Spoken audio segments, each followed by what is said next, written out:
Hi, I'm going to demonstrate Lude, a tool I made for building video games quickly. It's composed of an editor, which runs on the desktop, and the game, which runs on a phone. The goal of Lude is to make games quickly, and the tool uses several techniques to support that. Direct manipulation of objects as much as possible, liveness, where edits are loaded into the latest game state to be tried instantly, and code generation. I'm going to demo Lude by making the old school game Breakout.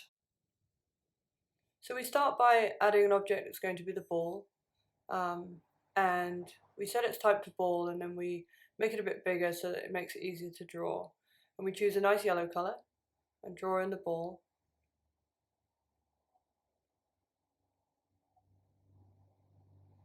Then we resize it to the right size and get it into position. Next we're going to add some walls. We're using direct manipulation for all of this, of course, to both size things, and also when we want to draw, then we draw directly on the thing we're drawing. We've set those walls so that they don't move, so that they just rebound, so that the ball rebounds off them. And now we're drawing in that first wall. We're then going to duplicate the wall to make 3 other walls and get those all into position. And this will keep the ball within the bounds.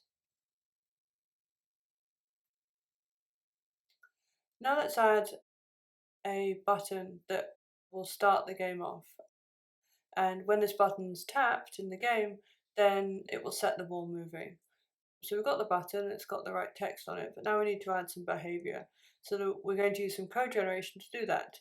So when tapped, sets the ball's vertical velocity to 6. So that will just get the ball moving down. We generated some code, and now I'm going to hold up my phone where the game's actually running, tap the button, and you can see the ball gets going. So super live, our change was instantly available, instantly ready to be tried out.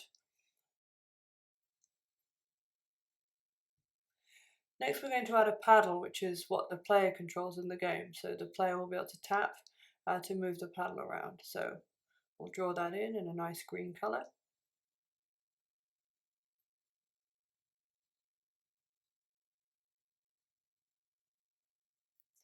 And then we'll add the behaviour of the paddle. So when the player taps the screen, the paddle moves slowly in the X and Y direction towards the location of the tap. We use that to generate some code, and then we try it out instantly on the phone. So I'm tapping on my phone on the bottom right there. You can see the paddles moving around, and the player is now able to control the ball.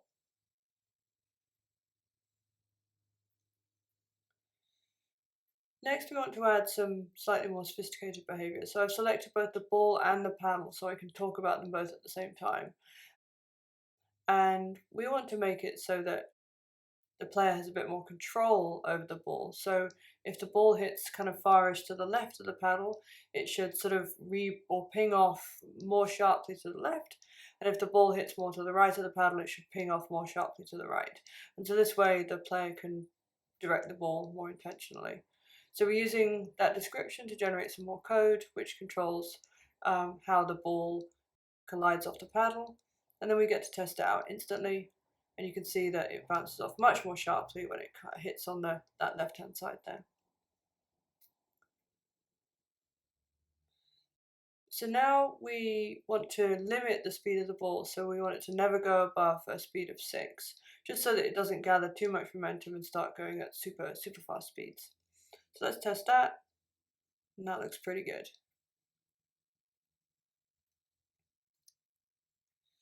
Next we're going to add the bricks, which is the final part of Breakout. So the object of Breakout is to direct the ball at the bricks, and when the ball hits a brick, then it destroys the brick.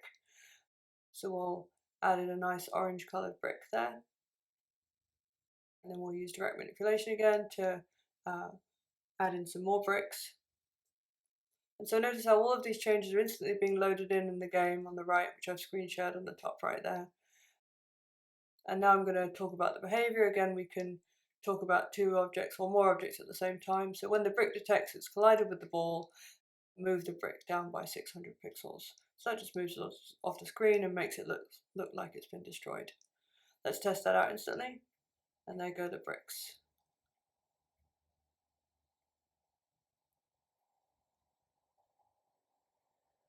And so that's Breakout.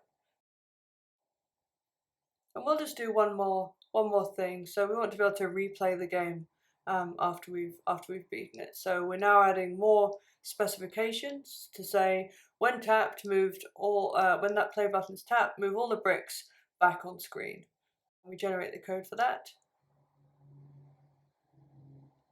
and then we can test it out, and boom, there's all the bricks. And that's Breakout. Thanks for watching.